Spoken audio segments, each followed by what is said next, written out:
Welcome back, folks, to #AskGSM here today. It is a glorious day, a glorious Monday, as we are only hours away from Monday Night Raw. And, of course, how could I walk out to anything else but the glorious theme song of Bobby Roode here today? We are only 13 days out from SummerSlam, and I think the only thing people are talking about right now on social media, from what it looks like, is not Conor McGregor, not Ryback, not anything, not even Shelton Benjamin. People are talking about Bobby Roode in his glorious theme song. Now, I had to come out to it here today. It's just such a great, glorious song.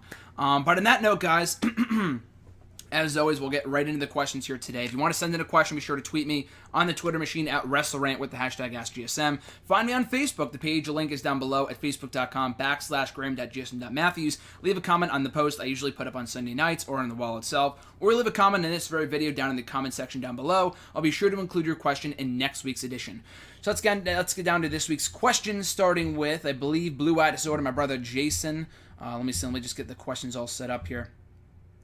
Actually, Mitch has got a couple questions. I think we'll get to Jason's first. I think I put Mitch's questions first. Let me double check here. I think I fucked up the order of the questions because I know Jason was the first one to ask. But anyway, we'll start with Mitch's questions. They're first ones on the list. I'm sorry, Jason. I apologize in advance. But at any rate, his question was, first one being, from Mitch G, is Shield versus Evolution Extreme Rules underrated from the 2014 installment he's talking about? I think it is underrated, I would say. I mean, I think it's a great match. I think a lot of people recognize it's a really, really good match. I just think the thing is with that match is that people fondly remember, or remember the match more fondly, is the Payback match from the following month. Shield's final match together the night before they broke up on my birthday, unfortunately. They broke up on my birthday, unfortunately. But, yeah, I think people remember that match more fondly just because it was the Shield's final match. It was the main event. They went over in a clean sweep. But honestly, if I had to pick between the two, and I think I've talked about it before, I enjoyed the Extreme Rules match more than the Payback match. I love the Payback match, but if I had to pick between the two, I don't know what it was. Maybe it was just that first ever time feeling, that first time ever feeling that it had. I'm not exactly sure what it was, or the extremeness of the match, or it wasn't even no disqualification. They went all around the arena regardless, despite there being, still countouts and DQs in play. I just enjoyed that match more for whatever reason, but I don't know if I would call it vastly underrated, but I would call it an underrated match just because I feel like people remember the other match more fondly, the Payback match in the following month. His second match, or a second question here rather, second match. Do you know of any Allie matches that are worth checking out? This can include her time as Cherry Bomb on the Indies. As Allie, none. She's wrestled maybe 3 matches. For anyone that's not familiar with Allie from TNA, she is the assistant to the manager of the Knockouts division, Maria Kanellis-Bennett. Allie is great in her role. I mean, I know, Mitch, you tweeted the other day, or I think you left a Facebook comment or something like that, along the lines that you like Allie. I like Allie, too. She's gorgeous. She is the former Cherry Bomb from the Indies. I know I had heard the name before. I had never seen her wrestle. She can wrestle, unlike what you can see on TNA TV. She's just playing the character that she can't wrestle. She's wrestled all of maybe 5 matches. Not even that, maybe 3 in TNA in the time that she's been there. But the role she plays, I think, is really, really good. I think she's awesome. So I can't really point you in the right direction in terms of matches to check out. I'm not really that guy. I'm not a huge indie. Not that I'm not a huge indie fan. I just don't watch a lot of indie wrestling. So I know that she wrestled as Cherry Bomb before. Like I said, I just don't know of any matches to recommend checking out. I would just type in Cherry Bomb on the. I know there's a song called Cherry Bomb, obviously, but from Guardians of the Galaxy. That's the only reason why I know that. Just type in Cherry Bomb on YouTube, and I'm sure you can find some of her best matches from the independent scene. His third question, do you know if Luke Harper and Eric Rowan were supposed to win the tag team championships from the Usos at some point?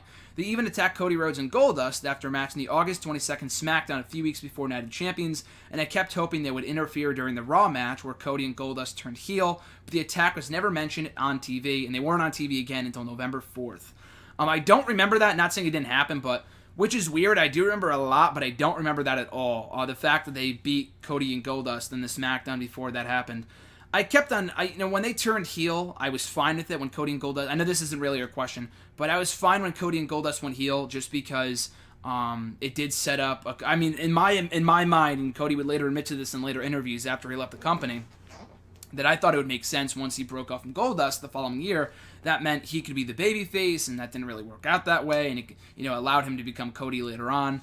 Obviously, that never really happened. But, I don't think that there was ever really any plans in place officially to have Harper and Rowan win the titles. Nothing that I've ever heard anyway. I wouldn't be surprised if they might have had them penciled in. They might have been thinking about putting the belts on them, only to change their minds the day of the pay-per-view, which happens all the time. They'll have one person win, but they'll change the result at the last minute, like the day of the show. That happens all the time. It would not surprise me if that was the case with these guys, with Harper and Rowan probably winning the belts at some point that summer. Those were a great series of matches. Dare I say classic? I know John has called them classic before. I would say the same thing. I thought the matches they had that summer were just amazing and some of the best tag team matches I've seen in a long-ass time. The Usos and Harper and Rowan from that summer. But, yeah, I was disappointed they never won the belts just because that Harper and Rowan were an awesome tag team. Hopefully they can reunite at some point. I know Jason asked about that later on. I'll get to his question in a second. But still, I thought and I thought those two were great as a tag team together, and hopefully they can become a tag team, later on in their time and on SmackDown, hopefully once Harper comes back from injury. In his fourth question here, going off the previous question, would you have liked to see a Harper and Rowan versus Kid and Cesaro feud? Yeah, I think that would have been great.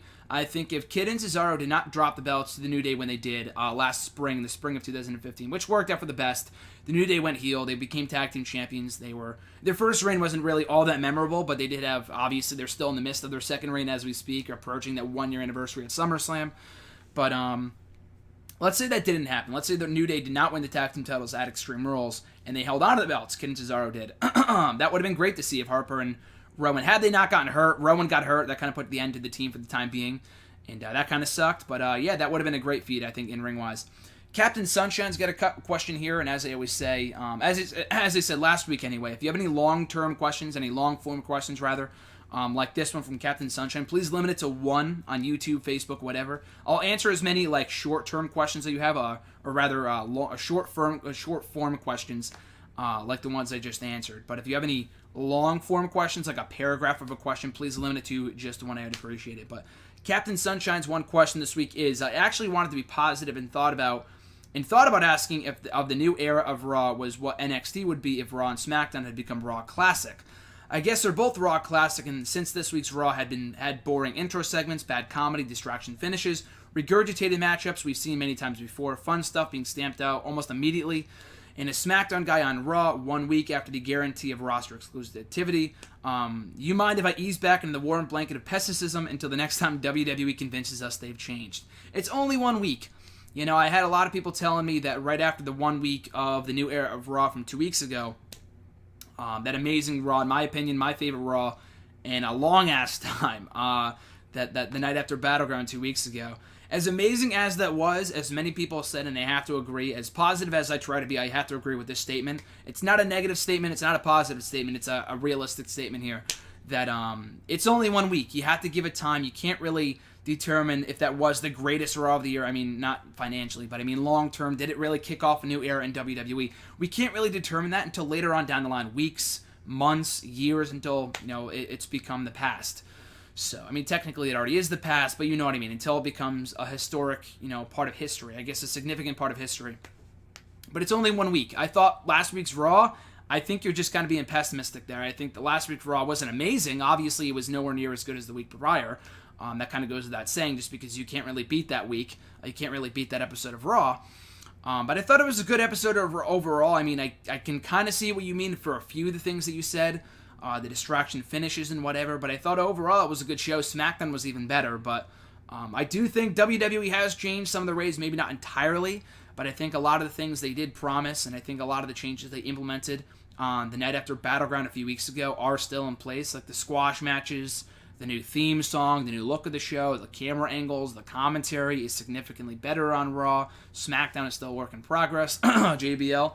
But, yeah, I thought it was a good show. I think you're just being pessimistic. You can be pessimistic if you want, but I just think you're wasting your time.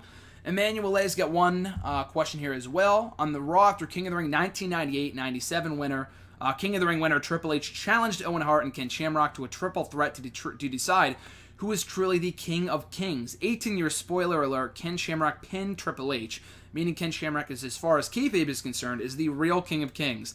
I have no idea if you care about the 98 Raws or kayfabe semantics, but do you think Triple H deserved to have taken the King of Kings nickname for himself despite losing his original challenge?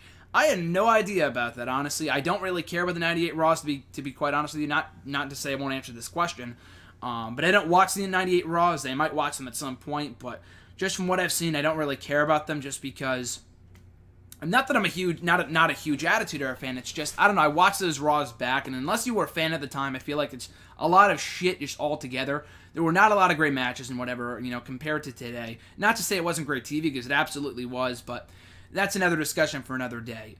But you're fucking right. I don't really know what to say. I mean, you're right. If Ken Shamrock pinned Triple H, he should really be the King of Kings, and where's he now? He's not in WWE.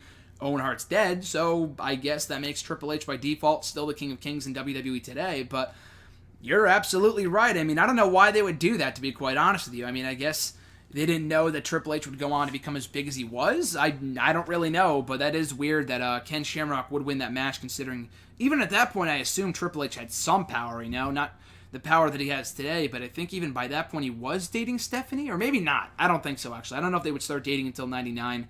But anyway, that's an interesting comment, and there's really nothing to really say or answer, but I just thought that was interesting. Brandon A's got a couple questions here, first one being, and I'm sorry, Jason, I'm going to save the best for last in terms of your YouTube question. I know you were the first one to send one in. I accidentally put it towards the bottom for whatever reason of the YouTube comments / questions, but so I apologize in advance once again. But Brandon's questions, first one being, rank these big men in terms of strictly in-ring work. Cage, The Mac, Kevin Owens, Big E, and Bray Wyatt. Initially on my list right here, I put The Mac and Cage at the top of the list, but then I'm thinking, as great as those guys are, The Mac might be the best, but I feel like Kevin Owens is just second to none. The Mac and Cage are fucking awesome in Lucha Underground, but I feel like Kevin Owens, he's fucking awesome too, but what separates him from them is that not only is he a great worker and he can do stuff that other people his size cannot do, like frog splashes, moonsault, shit like that, but I guess you're saying in-ring work, but when you say in-ring work, I mean, they also kind of constitute this as well. I'm not talking about mic skills or anything like that. But during Kato's matches, he keeps you compelled. He keeps you intrigued. He keeps you interested in his matches. When he's talking to the commentators, he's shit-talking his opponents. He can make a fucking headlock interesting by saying, oh, I'm the king of headlocks. I'm the king of chin locks or whatever. Shit like that is entertaining. Technically, that's in the ring, so I don't know if that's what you mean, but he's better at that than anyone else. So I would put him at number one, to be quite honest with you. Mac and Cage are up there as well. Then Wyatt, then Big E. I feel like Big E might be better than he's led on to believe us that he is as a worker, but I think Wyatt can be great with the right opponent. Not that every one of his matches are blow away, but guys like Daniel Bryan, even a match with John Cena he had, I thought was really, really good. The Last Man Standing match I thought was great from Payback of 2014. I thought that was an extraordinary match. The match with Daniel Bryan was amazing. He's had a few other really good matches. The match with Roman Reigns inside Hell in a Cell last year I thought was great too. So Wyatt can have a really good match. Even the match with fucking Dolph Ziggler last week on SmackDown I thought was good. Big E is also a really good worker, but I feel like I've seen many more, great matches from Bray Wyatt than I have Big E. Maybe it's more about opportunity. So just for that reason alone, I would rank him higher than Big E. Not to say Big E's bad, but just not as good as compared to the other people you mentioned. His next question, if WWE actually did give Bray Wyatt a real run with the title, is he realistically good enough to give us 5 or 6 good main event pay-per-view matches in a row before dropping the strap?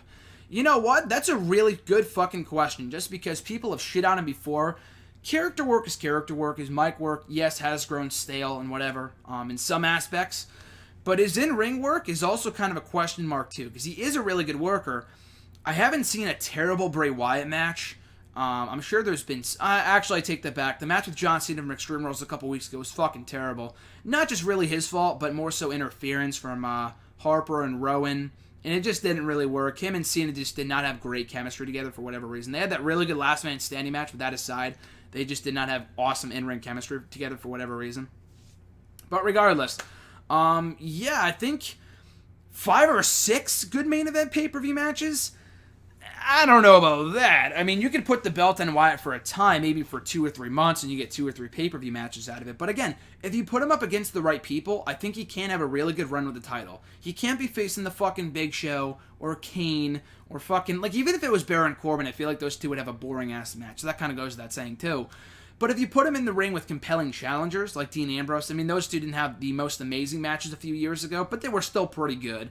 Ambrose, Ziggler... maybe even a guy like an AJ Styles. If you put him in the ring with Wyatt, I feel like those two could have great matches together. But yeah, it's got to be the right challengers. You can't put him in there. You can't put him in there with the wrong guys. But you know what? Then again, 5-6 years ago when the brand split was in effect, and this was the exact same case, literally the exact same case. You had 5 or 6 pay-per-view main event not main event, but somewhere main event more than others. I think he main evented one pay-per-view as world champion. But 6 years ago, you had fucking Kane as world heavyweight champion, which I loved. I thought was good because I thought he deserved it. He was world champion for 5 months. He won the belt in July. He dropped the belt in December. If you could put the World Heavyweight Championship on Kane in 2010, 13 years after he debuted, for fucking 5 months, and his matches weren't terrible. Some were more boring than others, but they weren't all, atrocious or anything. I've always talked about this before. I could not name you, like, many great Kane matches, but they were still decent. If you could put the belt on Kane in the exact same situation, why not Bray Wyatt? And I think he's a much fresher face, obviously, than Kane is. So I would say, to hell with it, it should happen at some point. Especially if it's on SmackDown. The first KFC's got a couple questions here, actually just one. What is your favorite and least favorite match of the Cruiserweight Classic so far? Favorite match, hands down, Gargano Ciampa from the show last week was fucking phenomenal. And the main event of the show, I thought, was just, from a storytelling standpoint, was amazing. Those guys had a hell of a match. Worst, or least favorite anyway, Ho-Ho Lund's match. I forgot who he faced, and I don't really care. He won, and it was just awful. Whoever he faced was better than him. Across the board, everyone that I talked to, Jason, John, pretty much everyone that I talked to about the show, the week after the show debuted about the Cruiserweight Classic, all said Ho-Ho Lund sucks, and I could not agree more. The guy just is not good. So I don't know why he advanced over the other Korean guy, and that's really the only reason I feel like he advanced, or not. Was it China or Korean? I forgot, but I think it was China. Whoever he hails from, I'm pretty sure it was China, that they just brokered a deal with China for the network, and that might have been the reason why he advanced. I just thought he was shitty, but that was probably my least favorite match of the show so far. Mr. Beetle890's got a few questions here. Do you think that Rated-RKO was an underrated tag team? Yeah, I would say they were underrated. I mean, I guess so. I mean, you don't really hear many things about Rated-RKO, but I think they deserve to be talked about a lot more than they do. I know RG just wrote an article about them a few days, literally just yesterday for NextWrestling.net, talking about how KO and Jericho could be the new Rated-RKO of 2016, 10 years later. And I totally agree. I think, KO and Jericho could be an amazing tag team together. That is also pretty obvious. But going back on Rated-RKO for a second, I think those guys, were they underrated? I would say so. I would say so. I mean, they weren't together for very long. They weren't World Tag Team Champions for very long. But they had some great character work. They were awesome together. They had really, really good chemistry. I think they spent more time feuding than they did teaming up in like the final few months of their stint together. But they were still a very entertaining tag team. They could have lasted a lot longer than they did had Edge not gone over to SmackDown, which ended up working out for the best for him, obviously. But yeah, I would call them underrated, I guess. And they also kind of grew up in that time. They also kind of came up in that time that John Cena dominated Raw. So they didn't get much TV time. So that might be the reason why they're not really remembered too much. But I would say definitely they are an underrated tag team. Thoughts on Bobby Roode's NXT theme song, he asked. Fucking glorious. Like I said at the start of the show, and that's really the only thing I can say about it, is fucking glorious. I love it. It's easily my second favorite theme song, probably in NXT right now, other than Shinsuke Nakamura's theme song. And that's saying a lot. I love Bayley's, actually, so maybe it might be third behind those two. But Bobby Roode, I mean, NXT theme songs just in general are great, but anything by CFO is pretty damn good. People shit on them, but they produce some damn good theme songs, and that was a prime example of that. His third question, do you think AJ Styles should challenge Dean Ambrose for the WWE title at Survivor Series 2016 and win? That's assuming Ambrose is champion up until Survivor Series. He could very well drop the belt to Ziggler at the next pay-per-view, at SummerSlam or at Backlash or whatever. Who knows? But I think it's a realistic chance that Ziggler has of winning the belt. Let's say Dean Ambrose does hold the belt until Survivor Series, and AJ does not contend for it until then. Should he win it? Absolutely. AJ should be champion right now. I love Dean Ambrose. I think Dolph Ziggler is very good as well. Big Ziggler fan, but Styles was made for that second championship. You knew as you know, for as long as they had one championship, it would be occupied by the Roman Reigns of the world, the Cenas, the Rollins, whatever, the Ambroses of the roster.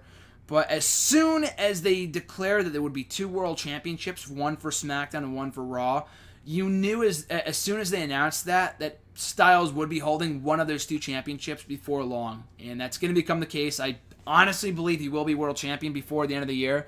And why not at Survivor Series? It's going to be in Toronto, which is always a great crowd, so I'd be all for that. Blue Eye Disorder, finally we arrive at Jason's question. I apologize once again, Jason. I know you were the first one to ask the question this week. I pushed all the questions ahead of yours for whatever reason. That was my mistake. But at long last, his question was, and also check out his channel, by the way. Is Heath Slater the new era's version of the Brooklyn Brawler? That's a great comparison. I would certainly say so. I would certainly say that Heath Slater is the 2016 version of the Brooklyn Brawler. He rarely wins, but even more so than that, I mean, he is to an extent in the sense that he rarely wins matches. But I think he is more entertaining than the Brooklyn Brawler ever was, just because, I mean, the Brawler was involved in a fair share of, notable matches and storylines, very few. But I feel like Slater obviously has won championship gold in the time that he's been to the WWE, more so than Brawler ever did. He's a 3-time tag team champion. He was involved in 3MB, Social Outcasts, The Core, The Nexus. The guy's been around for 6 years at this point, Heath Slater. So he's accomplished, far more than the Brooklyn Brawler ever did. And he's also better in the ring, too. A lot better than, he lets on in the ring.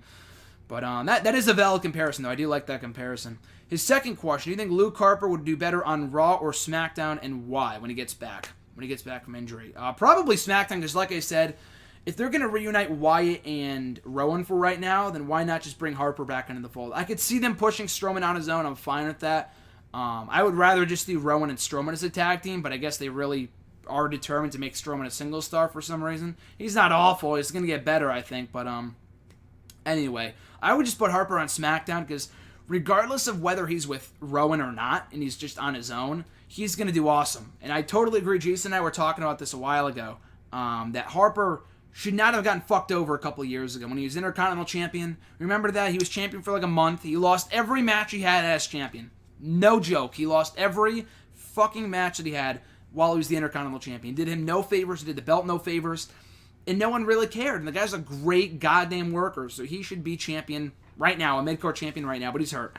So I excuse that. But like I said, I would put him on SmackDown just because you have a feud / pairing with Wyatt and Rowan again. And if not, you could always break him off on his own. Jose K's got a couple questions here as well, also from the YouTube channel. What do you think of these little invasions? How often should they do them? Very rarely. The Raw angle from last week with Orton and Lesnar, I was okay with, just because they're building a match, an inter-promotional match towards SummerSlam, a dual-branded pay-per-view, so I'm fine with it. But if you do it every single week, I know Daniel Bryan's on Raw tonight. Hopefully it serves a purpose, and it's not for no reason.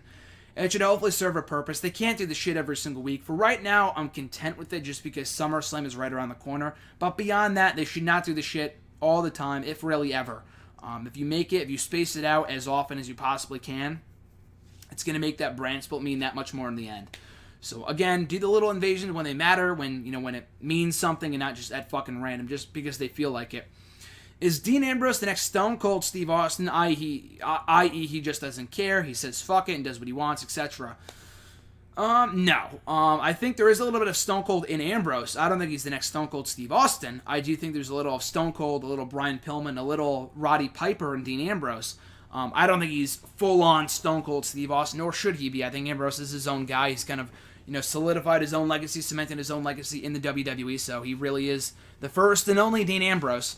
But I can see those comparisons, though. I'm not denying that he's like Stone Cold, but I'm not saying he is going to be the next Stone Cold. Third question here from Jose. Dolph Ziggler or Shawn Michaels super kick? Definitely Shawn Michaels. Is that even a question? I mean, Ziggler's super kick is really good, but he's HBK 2.0. You're never not going to think of HBK whenever Ziggler hits that super kick. From the tights, to the hair, to the fucking promos he cuts, everything he does reeks of Shawn Michaels.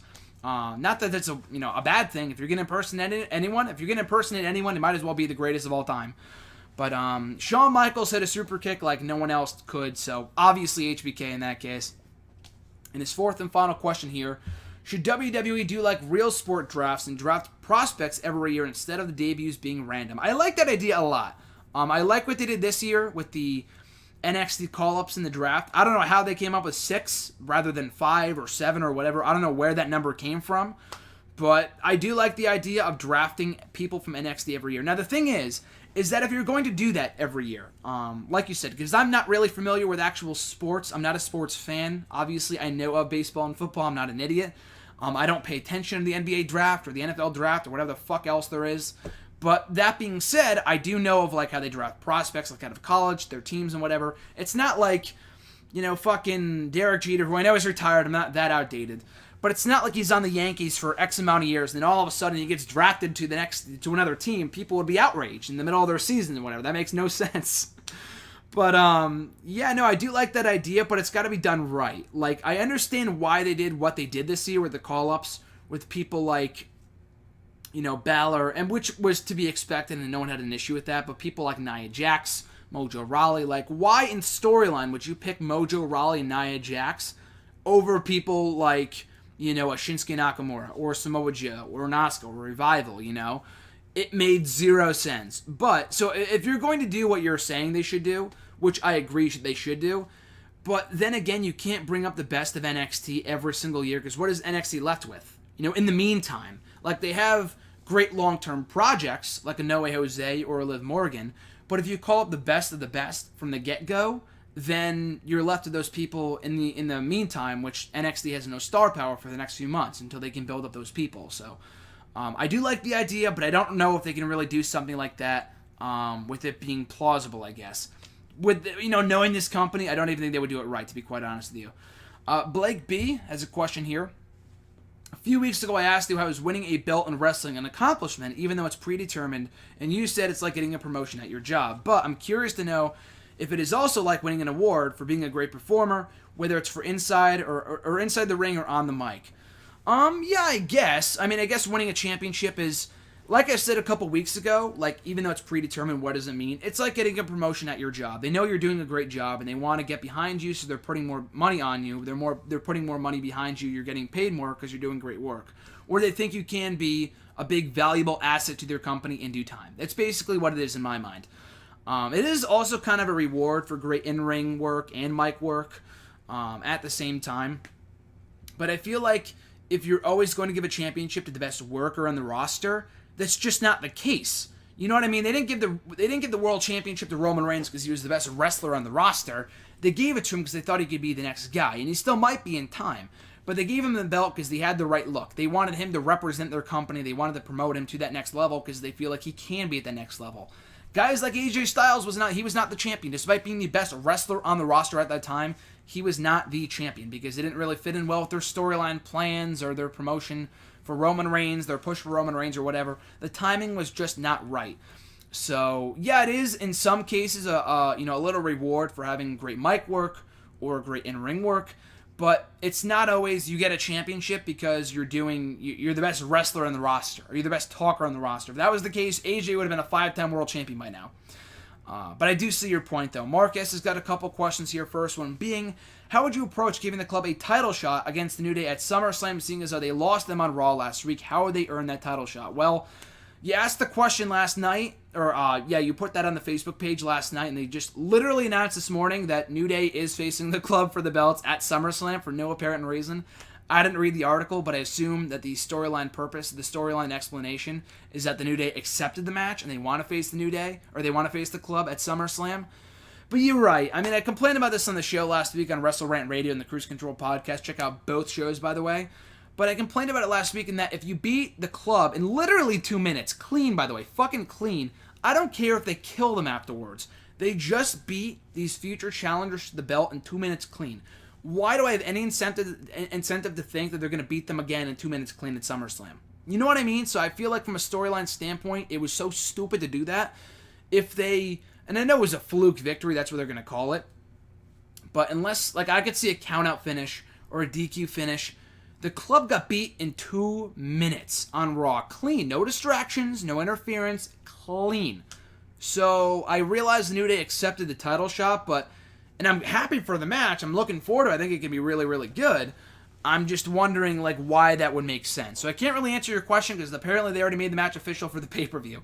His second question, would it make a good article to write about the 32 cruiserweights in the division, or the 32 cruiserweights in that show they're doing right now, and giving reasons as to why you would or would not add each wrestler to the cruiserweight division?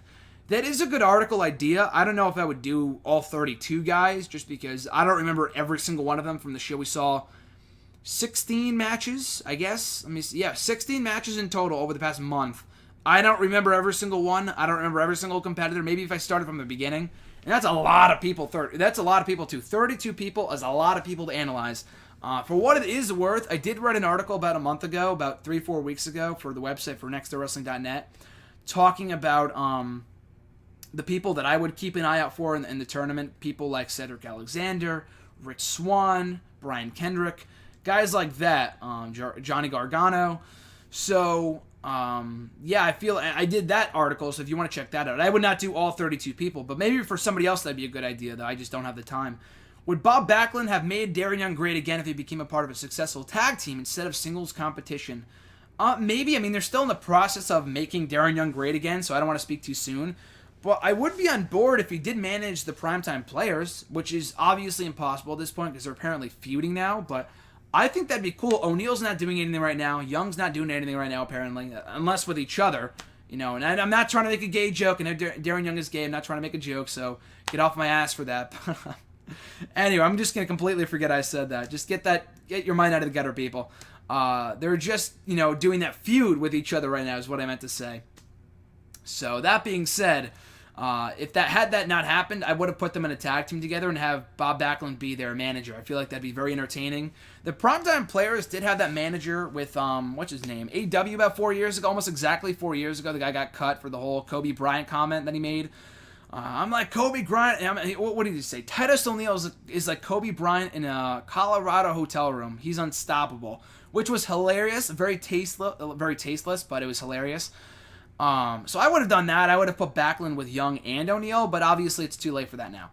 His next question: seeing that most of Kane's losses came recently as Corporate Kane, who do you think that would win in a feud between Demon Kane and Baron Corbin? It has to be Baron Corbin. I don't care to see Kane win in a feud at all, let alone against Zack Ryder, much less against Baron Corbin. So it would have to be Baron Corbin. And his last question here: if Rusev was to get a lengthy run with the United States Championship, who would you like to see him beat eventually, or who would you like to see eventually beat him for the U.S. title from WWE's past or present? Just presuming he did get past Roman Reigns. Is Roman Reigns also the right guy to beat him, or would it make Rusev look weak, seeing as he is now more angry on this U.S. title run? So got a couple questions there, all compiled into one. I would not have Roman Reigns be the one to beat Rusev at this point. It has to be. You can't have Rusev beat Roman Reigns and then go on to face people like Titus O'Neil again or like a Darren Young again. You just can't do that. But, again, if that match was not to happen, let's pretend Roman Reigns did not come out last week against Rusev. And that match is not happening. It probably is at this point, but let's assume it's not. Who would I have beat Rusev? Like I said, a Cesaro or a Sami Zayn I feel like would be great as U.S. champion on Raw. So I would personally have either one of those two guys become the next U.S. champion or beat Rusev. From the past, from WWE's past, obviously Kurt Angle would be, in my personal opinion, the perfect choice. I'm sure many people would agree. And you cannot say that you did not think of Kurt Angle when he was talking about the Olympics last week on the 20-year anniversary of when Angle won his first gold medal in that same exact fucking city. It makes perfect sense to have Angle come out and interrupt Rusev on Raw last week, but it didn't happen. It just didn't happen. So anyway, I would have Kurt Angle be the guy in a dream scenario. I know that's not happening, so I'm just going to say Cesaro or Sami Zayn. And to answer the second part of your question, I'm fine with Reigns beating Rusev just because Reigns, despite what's happened recently, is still a top guy. And him winning the belt is seen as a promotion for the belt. And Rusev's done a really, really good job with that championship in the last couple of months. So it would not be the worst thing ever for the belt, for Roman, or for Rusev. Maybe for Rusev, but at least for the belt and Reigns, it would be just fine. So I'm not going to be against that if Reigns wins the championship at SummerSlam. Andre G, his question was, what are your thoughts on Bret Hart comparing Seth Rollins to Goldberg from the Sting match? Bret Hart is just salty. I think at Jamie Lee Mack on the Twitter made that comparison. He pointed that out on Twitter a couple days ago. And I was dying of laughter because he's so right that Bret Hart is just so salty. He's so bitter. And I'm a big Bret Hart fan, don't get me wrong. But the whole thing about Seth Rollins being not injury prone, but hurting people like John Cena, like Sting, like Buddy. It was a fucking accident. Get over it. The guy's a great worker. He didn't do it on purpose. And Rollins was obviously very hurt by what Bret Hart said. We talked about it on the Talk is Jericho podcast a couple weeks ago. And he was obviously very disheartened by what Bret Hart said, considering he was an idol of his and whatever. And he's wrong. Bret Hart, for everything that he said, sometimes funny, sometimes very truthful. In this respect, he is wrong. He's not like Goldberg. Even Goldberg should not be blamed for any of the career of Bret Hart. Not intentionally, anyway. He did it by accident. That's fucking wrestling, people. You get hurt, shit happens. You know, Seth Rollins is not a guy that's reckless in the ring. He knows exactly what he's doing. He just got unlucky on two separate occasions with Cena and Sting. It was not a case where he's hurting people in the ring every single week. His second question, who should Hideo Itami's first feud back be with? That's a good question. I would not put him with a guy like Bobby Roode off the bat, just because I feel like both guys need wins right now, so that would not be the best pairing right at at the moment. But I'm trying to think of heels like what Elias Sampson. The guy's still hurt, I think, but I don't know. Maybe Austin Aries. I know Aries is currently busy with not Samoa Joe, but he's currently busy with No Way Jose. But maybe beyond that feud, I would love to see an Itami Aries feud, or Aries. Rather Itami Samoa Joe. You could say the Samoa Joe was the one who attacked Itami in the parking lot last year, which I hope does not go, unexplained or unnoticed. They did make mention of it last week during his return. Not much, but they did mention it briefly. So I would love to see Samoa Joe revealed as the one who attacked Hideo Itami a couple months ago, or not a couple months ago, but about a year and a half ago, on the same night Samoa Joe debuted in NXT. So either Aries or Samoa Joe would be my first pick to have a Itami feud with going forward. Justin G, also from Facebook, has got a couple questions here. First one being, rumors are going around that New Japan Pro Wrestling's Kenny Omega wants to make an eventual run in the WWE. What do you think about this, and what will it mean? What will it mean for the Bullet Club? I did hear him say that. He did not outright say, I want to be in WWE right now. I think he said it would be cool. Like, he's not one of those people like the Young Bucks who are like, I'd never go over to WWE. No, Kenny Omega knows that's where the money is. That's where you need to be. The Young Bucks, I'm a big fan of theirs, but it never made sense to me as to why. And maybe not recently, but they did say for the past couple of years, we never go to WWE. We turn down their offers. Like, we're never going there. Like, dude, why? I'm not saying their tag division is the worst or the best, WWE's that is, but that's where you make the money. And they're probably making, a lot of money on the indie scene from their merch and shit, but if you want to become a star of wrestling, WWE is the be-all, end-all for wrestlers. That's really what it is. I don't care how much money you're making on the indies or in Japan, or how much fun you're having. And that's all great and all, but WWE is the place where you need to be if you really want to get, solidified as a star in wrestling. I hate to say it, but it's true.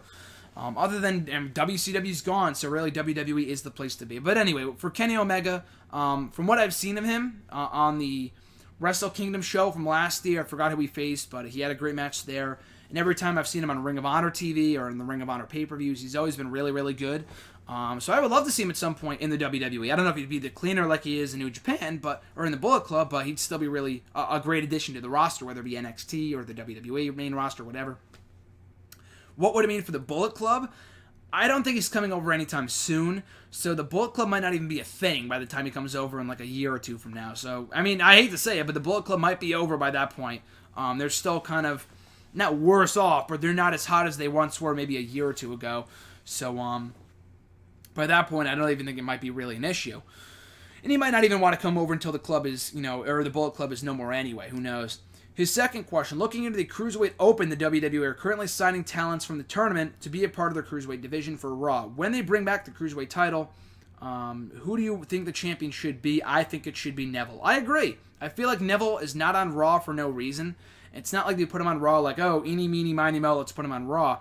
Otherwise, they would have put him on SmackDown. If it wasn't for that Cruiserweight division, I would put the guy on SmackDown just because he's already lost in the shuffle on Raw. He wasn't on the second week of TV. He's probably going to be on tonight, maybe, who knows.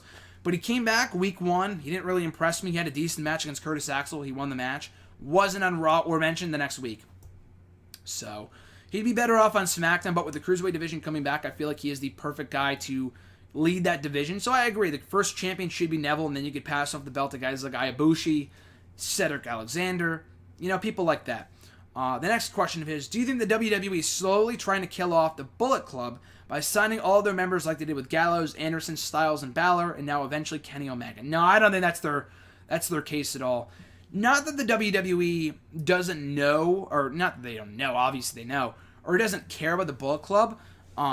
It's not like they're competition with the Bullet Club. They're not trying to, maybe in some respects, like when they tried to, trademark the Too Sweet thing, they tried to trademark that probably because the Bullet Club was making money off it and still is making money off of it. But I don't know how you could trademark a fucking, like a little thing like that. I'm not really sure how that's even possible, or even if that went through. Maybe like the design or the picture of it, but I don't know if you could trademark a hand gesture. That's just me. But I don't think it was ever WWE's goal to get rid of the Bullet Club. Like, they're so hot right now, let's sign every single one of them. Maybe they offered a contract to the Young Bucks. Like I said, I wouldn't be surprised.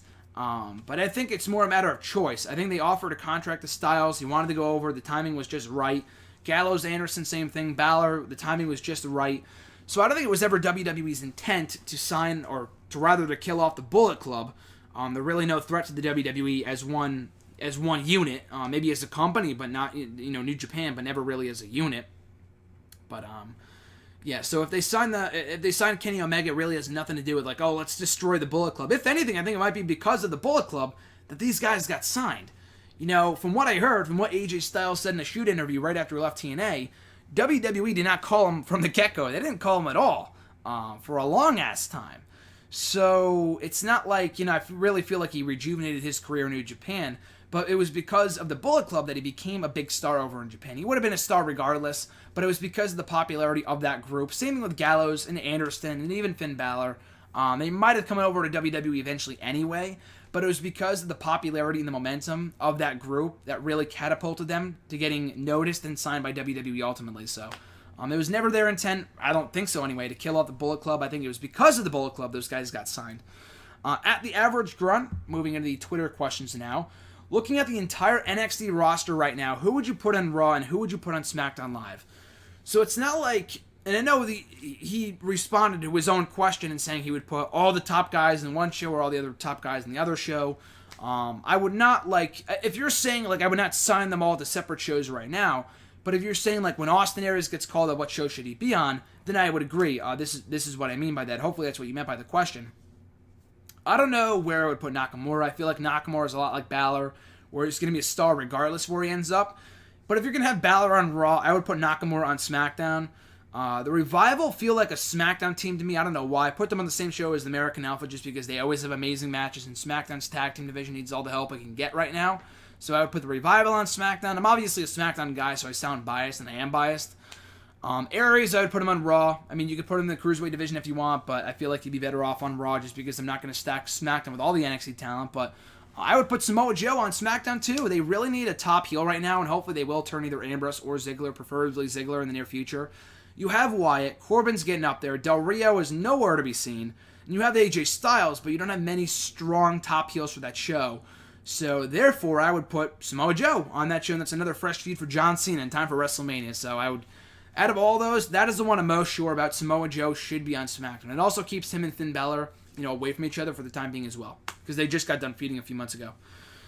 Next question from @E13A. He's got a couple questions here. First one being, keep or erase King of the Ring 95 or 99? Easily erase 95. 99 sucked, but 95 was fucking awful. 95 was an atrocious pay-per-view. And as I clarified to you, I think it was either you or Scarlet One or somebody on Twitter or maybe on YouTube, I forgot, but 95 was a terrible year. It had some highlights, some alright shows, but more often than not, that year sucked. WrestleMania was awful. SummerSlam sucked. This show is no different. This was just a terrible pay-per-view. So, again, 99 was no good, but 95 was far, far worse. I'm sorry. I'd watch 99 times more over before I'd watch 95 again, in my opinion. Sorry, just that's the way I feel about it. His second question. So I just found out about this, but have you ever seen the Rob Van Dam, Chris Jericho King of the Ring match from the 2002 installment? And have you heard of Jericho's online rant? So I did watch the match 2 months ago. Believe it or not, I did record all of those King of the Ring reviews that are up for WrestleRant right now, literally 2 months ago. I watched them all back in June, and I reviewed them bim bam boom, all in a row, and that was it. I watched them so long ago, I don't remember so much about the match. I do remember liking it. I do remember thinking it was a good match. I don't think it was blow away. But you did link to me the rant that Jericho had right after the match. So you can check it out for yourself. You can, people have talked about it in their posts. Maybe if you type it in on Google, you'll find it. I don't know. But this, at E13A linked it to me. Basically, the rant that Jericho went on after this match was apparently that the internet shit all over it. They said it wasn't good or whatever. Not much has changed. What has changed about the internet in the past 14 years? Even in 2002, you had people bitching and whining and moaning about a match not being good. And this was a good match, so I don't know why people were complaining. And other things that have not changed, Jericho is still doing this to this day. He put this on his website. I heard WWE picked up on the comments or something. But if this was 2016, he would have done the same exact thing on his podcast. If he thought it was a great match and you didn't think so, he would call you out on it. He would call you out on it on his podcast, on Twitter, whatever. But basically, in so many words, Jericho said, "Fuck all of you for not liking my match. You all suck. It was an amazing match. Arguably one of the best of my career. I was on point. RVD was on point. It was an amazing match." So, again, I liked it. I don't think it was the greatest of all time, but I think people are being silly for shitting on it because it was a good match. It was not bad whatsoever. His next question, another King of the Ring-esque question. Should Kane have won the First Blood match for the WWF Championship at King of the Ring 1998? Yes, but I would not have put the belt right back on Stone Cold the next night. I felt like that was so pointless. And not that it was the worst decision they ever made. Kane obviously made out pretty well. He's still around to this day, almost 20 years later. But the thing with that title change, and they probably did it to make Raw must-see at the time, with doing a title change on Raw during the Attitude Era. What else is new? But I wouldn't have done it. I would have kept the belt on Kane for a long time. Not like a year or something. The guy wasn't that great of a worker where it would have worked out that way. But at the very least, they would have kept the belt on him for longer than they did, for more than 24 hours. So yeah, I still would have had him win that match, but I would have kept the belt on him for a longer period of time, past 98. Or past, fucking King of the Ring, past the 24-hour period. At least a month. At least a month-long period as champion, not 24 hours. I felt like that was so pointless, especially considering Kane was a fresh face. He was hot, figuratively and literally. I'm talking about the depths of hell hot here. So I would not have taken the title off of him as quickly as they did. His next question here. Have you ever seen the post-King of the Ring 2001 Raw promo where Edge promises he won't Billy Gunn winning the tournament? No, I have never seen that or even heard of that. That is fucking hilarious, though, that he would even say that. It is pretty funny. I think Billy Gunn, he was still with the company at that point. He was probably out injured, or I don't know what he was doing in 2001, why he would make that comment, but that is pretty funny, though, because Billy Gunn went on to do nothing as King of the Ring. That was a complete waste. And his final question here, did you hear Rhino won state representative primary in Michigan while he was on SmackDown last week? I did hear that, and congrats to Rhino. That is fucking cool. Like I said before, I'm a big Rhino fan. I think he's really, really good. I think I'm glad that he's back on SmackDown. They can add a lot to the show. But at the same time, he won the state representative primary in Michigan. I know they were talking about that a few months ago on WWE.com and on his Twitter and whatever. But good for him. Rhino is living life right now. No one has it better than Rhino at the moment. At Big Bird 432, could you see the Brock and Orton feud lasting until Survivor Series to set up a cross-brand traditional elimination match? That's a good idea. I don't see it lasting that long.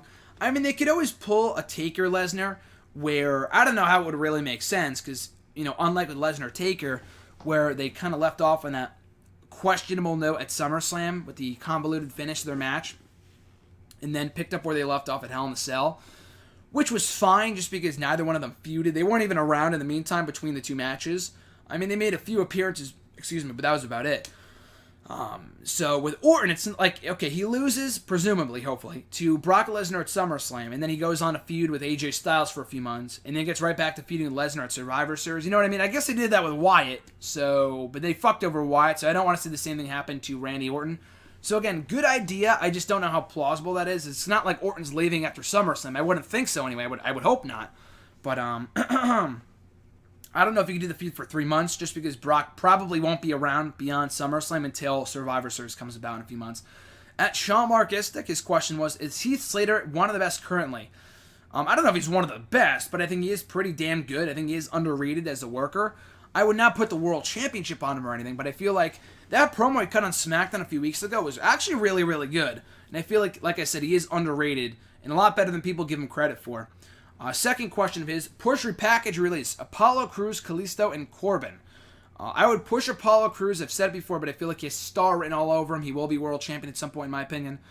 I repackage Corbin and release Kalisto, because I feel like between Kalisto and Corbin has more potential to be a top heel. Kalisto had his shot. He still can be a big star for SmackDown, just the company in general, as a top Latino star. But they really fucked him over with the forgettable U.S. title reigns and really not doing much with him since. The whole Good Lucha thing really did not do him any favors either. That horrible promo at the draft a few weeks ago. So, again, I would push Crews, repackage Corbin, and what, I have no idea, but I'd rather keep him around than release him. So I'd release Kalisto, repackage Corbin, and push Apollo Crews. And his next question here, thoughts on Conor McGregor's comments about the WWE roster. So, basically, if you've been living under a rock and you have not heard his comments, Conor McGregor said on some podcast interview or whatever that the WWE locker room, their roster is full of pussies. So that obviously, struck a lot of ear from most of the WWE universe and a lot of the wrestlers. I thought it was funny on both sides of the fence here, just because, Yes, obviously his comments were untrue. I mean, I'm not just saying that as a wrestling fan. They go through a lot of shit, the wrestlers, and even fans too, but I'm talking about the wrestlers here. The superstars do not get the credit they deserve for going through hell each and every single night they're on the road, their taping matches, their wrestling matches, whatever. So they don't get the credit they deserve in that respect, so they're obviously not pussies. The farthest thing from that. At the same time, I honestly don't believe McGregor believed what he said. I don't really think he believes that, and even if he does, fuck him. But I think he said that just because, and I don't watch a ton of UFC, but I do consider myself a UFC a casual fan at best. And maybe RJ could speak to this better than I can, because he's a hardcore UFC fan. But I feel like he just did that to sell tickets. When WWE and UFC do business again, and obviously will be, whether it be once McGregor is still with the UFC, whether he's still with UFC or with WWE or doing a one-off at some point, he could be around for WrestleMania next year. Who the fuck knows? But it's just to get people talking. He's controversial. He's controversial Conor McGregor. The guy's doing it to sell tickets, to get you talking about him. He got over 70,000 retweets on that one fucking tweet from yesterday talking about the roster and how they're pussies. He's doing it to get attention. And he was successful. You would think from a business of people that have spent their entire careers working people that they would understand where they could, they would realize, they would, see a work, they would understand a work when they see one. They would get that it's a work when they fucking see one. You know what I mean? That they would know it's a work because they've been working people their entire careers. And maybe I'm wrong. Maybe he actually feels that way. And in that case, fuck him. But like I said, I feel like Conor McGregor said that because he knows that he and the WWE will do business at some point, and it's going to get a lot of attention, and people want to see him get his ass kicked that much more. At Swagzio, favorite and least favorite Ryback match. I did a whole article about this today for Hitting the Remote, cheap plug, so check it out. Hitting the Remote's WWE section for my top 5 best Ryback WWE matches. The best, easily TLC 2012, Ryback and Team Elno against The Shield. Worst, he had a lot of bad matches, but I think the worst was the WrestleMania 29 match against Mark Henry. That was so disappointing, and it sucked. And the wrong person won to boot. So I would put that as his worst match ever in WWE, and the best match, TLC 2012, against The Shield. Best singles match, I would say, against Kalisto at Extreme Rules from a few months ago. I thought that was a great match. Thoughts on Shelton Benjamin getting injured? It sucks. I heard about that. Everyone was talking about it on Twitter yesterday. That really does suck. Just because I was really looking forward to him coming back. Got hurt. Nothing against him. Nothing against the company. I would think they will bring him back once he heals. I know he's 41. He just turned 41 not too long ago. But I do think they will still need him by the time he's fully healthy. So I do think Benjamin will be back in WWE at some point. But it does suck that he had to get hurt right now because I was really looking forward to seeing him at SummerSlam. And I do think he was going to be there. Excuse me. I was really looking forward to seeing him back on SmackDown. So hopefully he won't be out too long. I think he might be anywhere from 4 to 6 months. Because that's how long shoulder surgeries and injuries and whatever, that's how long they take to heal. But it really did hit me hard when I heard that just because I was really, really excited to see him back. At RJ_Marceau, speaking of him, speaking of the devil, his question was, do you see Gargano and Ciampa as legitimate threats against the Revival? I do. I do think there is a shot they could beat them for the belts because beyond Gargano and Ciampa, who do they really have to defend against that are baby faces? I mean, we have the Authors of Pain. We have TM61, so they could realistically win the belts at some point. So I'd be fine with that. So maybe that's the feud they go with next. But I do think they have a shot. I don't see Gargano and Ciampa winning just because they're currently involved, or at least Gargano is. He's currently involved in the Cruiserweight Classic, and then the Revival just won the belts back at the previous TakeOver, and the TakeOver before that we had new tag team champions. So I think it's really unlikely we have new tag team champions crowned in Brooklyn for a third straight special. But it's not completely out of the ordinary. I would not put it past them to do that. I would not say it's completely out of the question, but I'm not banking on it, basically. At Scarlet1 from Twitter as well, got a couple questions here to end off with. Does Paul Heyman feel rather sammy on the mic, which means basically repetitive? I had no idea what that meant. That word meant, sammy, so I looked it up. Basically repetitive. Maybe some weeks, but more often than not, he is still the best goddamn mic worker in this entire company, and he can hype a match like no one else can. So no, he is not sammy on the mic. Has a DQ ever happened because of an exposed turnbuckle? I'm sure it has. I could not name you one instance where that's been the case. The referee saw Ziggler use the exposed turnbuckle. either that or they're distracting the referee with it. I've rarely ever seen someone get DQ'd for that, and I feel like if that's happened, if it does happen, people will be like, oh, it hasn't been used as a DQ before, why now? You know what I mean? So I feel like it's a lose-lose situation. But no, I cannot name you one instance where that has happened. Maybe a while ago, but recently I couldn't tell you, and that's a bad sign, just because that should lead to a DQ, obviously. Their third question, I'm going to dare to be sour here, but is New Day's title reign an overall act becoming tiresome? I would not argue with people that would say they're not as hot as they were maybe a year ago, but they're still among one of the most over acts in the roster, so you are becoming sour. I'm still a big New Day fan. Their matches are still great.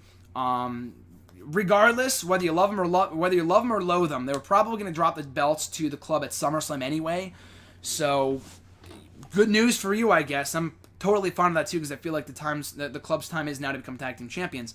I don't think they're stale. I don't think they're old. I don't think they're growing tiresome. I don't know if they're as hot as they were a few months ago, but they are still very much over and still very much a funny act more often than not. And the final question from that Scarlet One here: how well did Finn Balor's NXT Championship reign hold up in terms of character development and on-screen presence? In terms of those things, character development, not much, honestly. I mean, I thought it was a great reign match-wise and lengthwise, obviously, but he didn't really develop his character all that much. Balor is still a good mic worker at best, and we really didn't know anything more about the Demon than we did before he won the belt. And on-screen presence, I thought he was fine. He was on TV more often than not, had a lot of great TV matches, so I thought that was a great reign in that respect.